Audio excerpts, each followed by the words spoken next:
Good afternoon. Good afternoon. Good afternoon. How's everyone out there doing today? Hopefully, you're doing well. With that being said, I want to answer this question. I've answered it before in many other videos, and this is going to be a quick live. Okay. I just want to answer this question. So, it was posed to me 3 different times in the last week about SSDI. And I think Gary and a couple other people have gone over this before. But just to make a video so people can find this and see for themselves or know exactly what it is. So SSDI, Social Security Disability Insurance. That benefit that you're being paid, is that early retirement pay or is that full retirement pay? So to answer that right away, that is your full retirement pay. That's how much the amount that you're getting paid right now is what you would be getting paid if you were of retirement age. So it makes a difference, especially for people who are like in their late 50s, your early 60s, you have a disability, okay? Because this has happened to many people where, let's say you're 61 years old, you have a disability and it has caused you to stop working, all right? You go and you apply for Social Security. Social Security may offer you early retirement, which is less than what your SSDI would be. This has become so prevalent that they have talked about this in Congress, because even people who show signs and have doctor's reports and all this stuff that shows that they're disabled, because they're so close to retirement age, Social Security will just initially deny them. And then the people who need the money, who are not working, will go, okay, I'll just take the early retirement. And then they'll end up getting anywhere from $400 to $500 less than what their full retirement would pay. This has become a predicament. But to answer the first question, yes. If you are currently receiving Social Security Disability Insurance, you are receiving your full retirement pay. It is not your early retirement pay. And the way this works going forward is, once you reach your full retirement age, if you keep SSDI that long, once you reach your full retirement age, it then switches from disability to retirement. For some people, it's like 66 and a half or something like that. Depends on the year you were born. But for most people, it's going to be the age, as of right now, 67. Okay. So when you reach full retirement age, it just changes names from disability to retirement. All right. But prior to that, regardless of how old you are, receiving SSDI, be precise, DI, disability insurance that you pay for, you're receiving your full retirement. All right. If you're on SSI, that is need based, and you just receive whatever Congress sets as the basic amount for Social Security, supplemental security income, SSI. All right. What's going on, Warrior? How you doing today? Appreciate that, man. Let's see. Very important topic to talk about. I think more people should know about this and learn what they are playing. What if they don't work in the last 10 years? Yeah. Now, here's another. Glad you brought that up. Okay. There are so many veterans out there who have retired. There are some are under 40 years old. Some are barely over 40 years old. And they receive like retirement pay because they did their 20 years plus or whatever it may be from the military. They're receiving their VA, right? 36, 37, 38, whatever it is you get from the VA. And they're like, okay, I'm good. I'm not going to work no more. I'm not doing nothing, which is perfectly fine. That is your right to do so. And I made a video talking about this before. In those situations, if you can't work, you are far better off applying for Social Security Disability Insurance. Here's why. Not only does it pay you your full retirement as if you were 67 years old, you're not going to lose anything because you stopped working. When you stop working, every year you stop, that is a zero added on to your total amount of Social Security you receive at your retirement age. And what happens is, as Warrior rightly pointed out, after 10 years, you haven't worked, you haven't paid into the system, you've done nothing. That means you have lost all your quarters, you have lost all your insurance. So when you go to apply for SSDI, let's say it's 11 years that you have worked, more than likely you have no quarters left, you have no insurance left. So which means what? You can't apply for anything. You can't apply for nothing. So now you have to wait until your retirement age, either early retirement age or full retirement age, before you can apply for Social Security. What else does it do?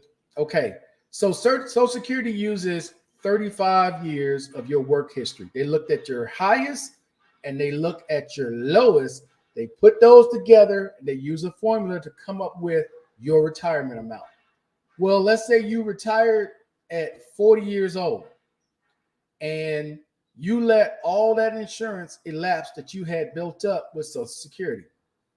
Okay, well now you got to wait 27 years if you want full retirement, or wait 22 years or 23 years, I forgot, it's 62 or 63 for your early retirement, which means that is either 22 years of zeros or 27 years of zeros being added to your final total.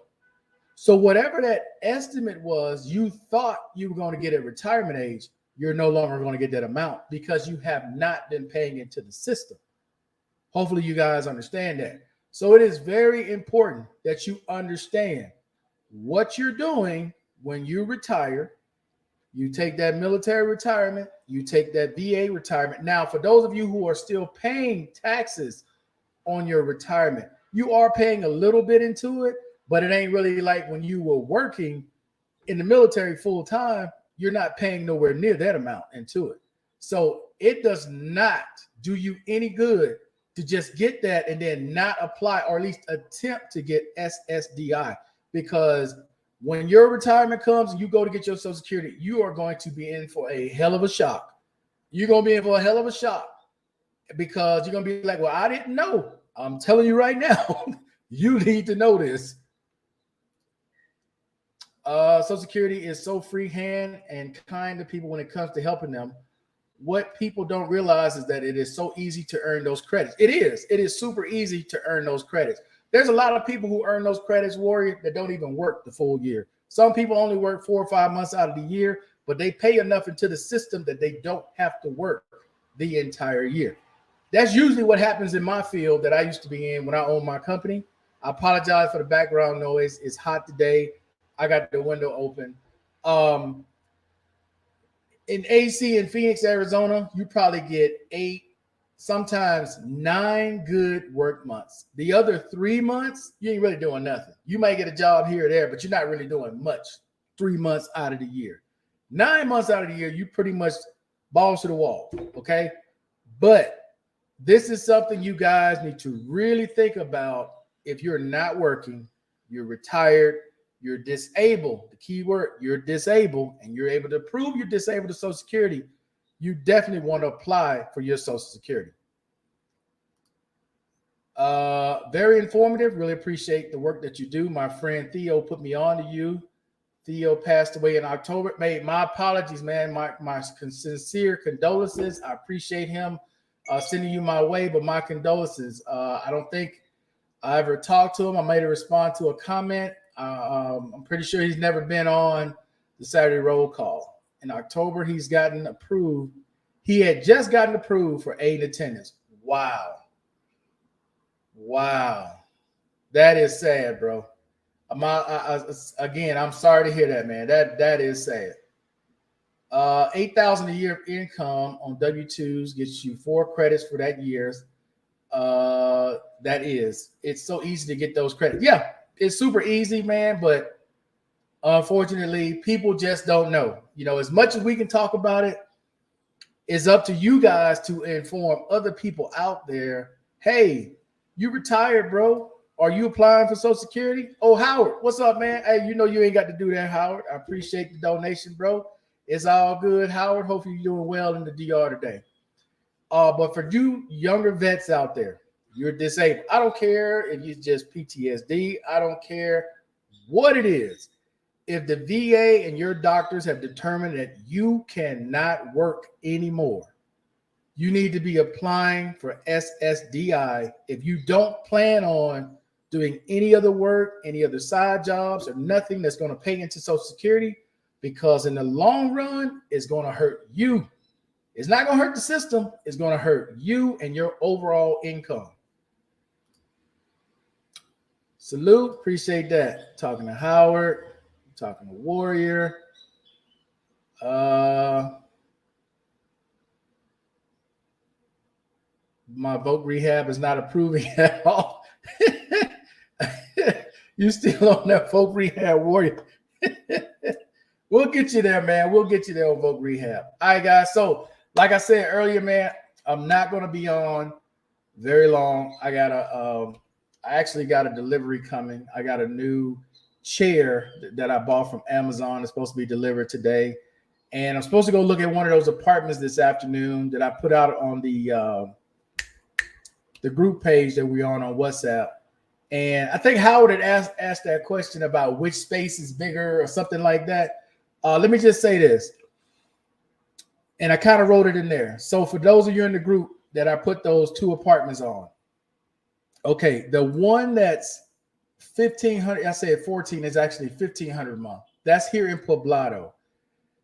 It's got a super hill just like the one I'm on. So that's pretty much a wash. And in the area that it's in, there's not a whole lot there. Like where I am right now, I got 3 malls I can walk to within walking distance.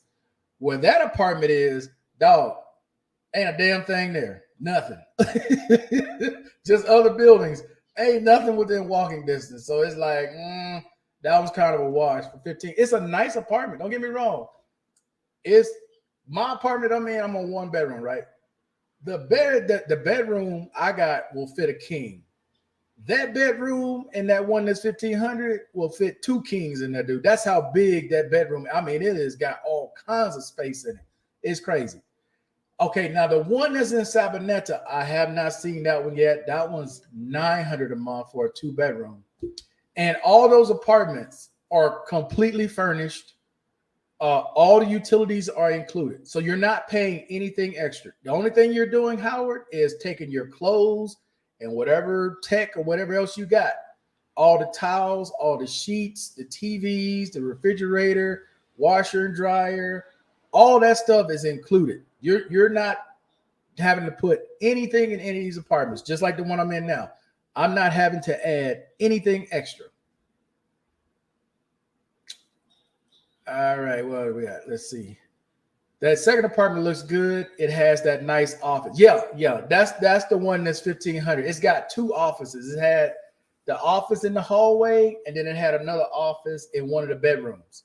So yeah, that one had way more space. Let's see. I have SSDI and TDIU PNT. There are different entitlements, but SSDI can strengthen your TDIU PNT unemployment PNT for reevaluation.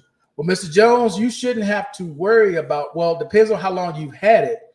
But if you had it more than 5 years, you shouldn't have to worry about a reevaluation, at least with the VA. Now, with SSDI, that's a whole different deal because they're going to do a CDR, a continuing disability review. You may not have had one yet, or you may have had one. They got your records from the VA, determined everything is still the way it is, and just moved on, and you won't get another one for 5 to 7 years. But everybody's going to get one at some point. You're going to get that CDR from Social Security. Let's see. I'm trying, thanks to this group, I am positive about life with the VA or live with the VA. You guys are the best group of people. Hey, appreciate that, Warrior. Mr. Man, what's going on? How you doing? What's going on, family? Enjoy your weekend. Yes, sir. Talking to Warrior, talking to Howard. Okay, guys. So, like I said, this is going to be a short one. I got to go pick up this chair, put it together for my show tomorrow. Hopefully, everything works right with this chair I ordered from Amazon. And then later on, I'm going to go look at another apartment. I may put it on here. I will say this about the apartments because someone asked in the comment section about apartments. The reason why I don't get the cheaper apartments or even look at the cheaper apartments, okay, is because of the space. You got to look at everything except the price. I know price is a big deal for a lot of people, which is why I preach having more than enough income when you travel, because you can decide where you want to live regardless of what the price is, versus you have to take something because this is the only thing you can afford. Hopefully you understand that. But my biggest reasons for not dealing with the $300 apartments or the $500 apartments is the space, right? I went and looked at a 3-bedroom, 2-bath apartment in Sabaneta. Okay. The 3-bedroom, 2-bathroom apartment in Sabaneta, this is no BS. The 2 bedrooms is not even the size of my bathroom and my closet, my walk-in closet that I have here. You couldn't put a double in those bedrooms. You could only put singles in those bedrooms. And even when you put a single in there, the amount of space between the bed and the closet is like this. It's only for a child. I'll put it that way. It's big enough for a child. The living room and the kitchen, dog. 2 people could not stand in that kitchen side by side like this. No way. Not like my kitchen. 2 people can easily stand side by side, like in front of each other, and you still got a lot of space on each end. And a lot of these bedrooms, a lot of these apartments, they're priced that way for a reason. Okay. If you, like, again, I'm an American living a Western lifestyle in Colombia. I'm not an American trying to live like a Colombian in Colombia. That's the difference. That's the biggest difference that people need to understand. It's like, I'm not coming here to live or to conform to the way some live on the lower end. I'm not doing that. I came to live the way I would normally live in the States. So if I got to pay $1,800 to get a normal size apartment, then that's what I got to pay. But I'm not coming here, dude, to live in an 84 square foot apartment when I'm used to a 900 or 1,000 square foot apartment from the States. I just, that makes no sense to me. This is why you need to have the income to live here and live anywhere in the world, period. But that's the biggest difference, though, dude. Is like, and I'll show one in my other channel, the video, because I have a video of the apartment, bro, and you'll see it is super small. The living room, the kitchen, the dining area. The dining area, you couldn't get 3 adults around that table and have enough space for 3 grown adults. Ain't happening. Ain't happening. You're so limited on what you can bring into these apartments. For example, the master bedroom. You can't go no bigger than a double. If you wanted a queen, ain't happening. First of all, you can't even fit a queen size bed in the elevator. So the higher up you go, it's like, how you gonna get it? How you gonna get it in? Well, what happens sometimes is people will take a rope and pull stuff up through the balcony, if there is a balcony, or through the window, if it'll fit. Or they'll have somebody manually take it up 15 flight of stairs, 20 flight of stairs. Because these are all things, man, you got to look at when you're looking at an apartment or looking to move into an area when there's limited space. And like I said, man, no, dog. Now, some of these places, man, they look nice from the outside. The area could be cool. They got a pool. They got a spa. They got all this stuff. But when you go look at the elevator and you look at the apartment and you realize, damn, dog, I can't get nothing but a double in here. Or there ain't no space. If I wanted to put an office in this room, where the hell could I put it? I couldn't. I would have to take the kitchen table out, or what a kitchen table would be, and make that a desk, because you just don't have the space. And then when it comes to a refrigerator, I understand why they have those skinny, short refrigerators, because in a kitchen like the one in Sabaneta I went and looked at, you don't have the space for a regular size refrigerator. And we ain't even talking about a side by side. We're just talking about a top freezer, a bottom refrigerator, maybe 6 feet tall, normal size. No, dog, you ain't got that kind of space. So you may get some 14-inch, skinny, 5'9", 5'10" to fit in a certain cubby because that's all you got. That's just how it works. Yeah, that one. Let's see. What's up, J Love? How you doing? The video you sent me wasn't bro. Yeah, I sent it to Howard. I didn't put it in the group, so Warrior didn't see it. Some of the other guys didn't see it, man. It's like an eye opener of what happens here and how this country is very different. It opened up a lot of people's eyes when I showed it to like Urban. I showed it to Steele, and I showed it to Mr. Miles. And what I'm referring to, guys, is I tell you guys a lot of times that here in Colombia, I want to make sure I say it right because people get on me when I say it wrong. They police their own. And when I tell you they police their own, I need y'all to hear me. They will police their own. Here in this country, if you are in the wrong barrio, or I don't even would call it the wrong barrio. Let's say, I'm going to use this for an example because I really need to go, but I'm going to use this for an example. Let's say you have a female friend, or you're a female, you have a male friend living in one of the barrios here, and you decide you're going to go and stay with them a day or two, right where they live at, because you just want to get that experience. Okay. Let's say that while you're there, you get into an argument and she is so upset with you. She goes outside and she yells that you hit her, or if it's a male, that you tried to stab her or whatever. Okay. Now in the States, what would happen? Most people would just call the police, get all this noise out of here. You have the police deal with it, so on and so forth. That's not what happens here. That's not what happens here. What happens here is they go outside and they yell somebody did something. Now they from the neighborhood. You not from the neighborhood. So what do you think will happen? They gonna call the police? No, dog. Somebody may call the police eventually, but they gonna come handle it. They gonna come handle you. And there's no point in going, well, man, she said this, and I said, no. They know her. They don't know you. And as I showed these guys in the group, well, a lot of them, not everybody in the group, what happens here, y'all, if I could play it on YouTube, I wish I could, because that'll give people a better idea of where you're coming when you come here. When you hear these people tell you, oh, man, just ride the bus. Oh, man, just get on the metro. Oh, man, just go to this barrio. It doesn't work like that here, man. This is why a lot of times when people come, they get jacked up. They'll have something bad to say about Medellin. And it's like, dog, if you would have learned the history of the country, when you're here, instead of running around in the same places, you actually go talk to the locals. People here will let you know. You can't just do any and everything that you do in the States. It doesn't work like that here. Here, they got their own set of rules.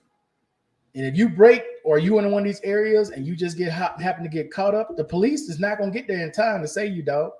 Ain't happening. And what normally happens, they'll beat them up, or they'll cut them up. They'll burn you. They'll strip you naked. They'll lynch you, and then they'll burn you. And then the police comes and handles what's left over. That's the quickest, easiest way I can tell you.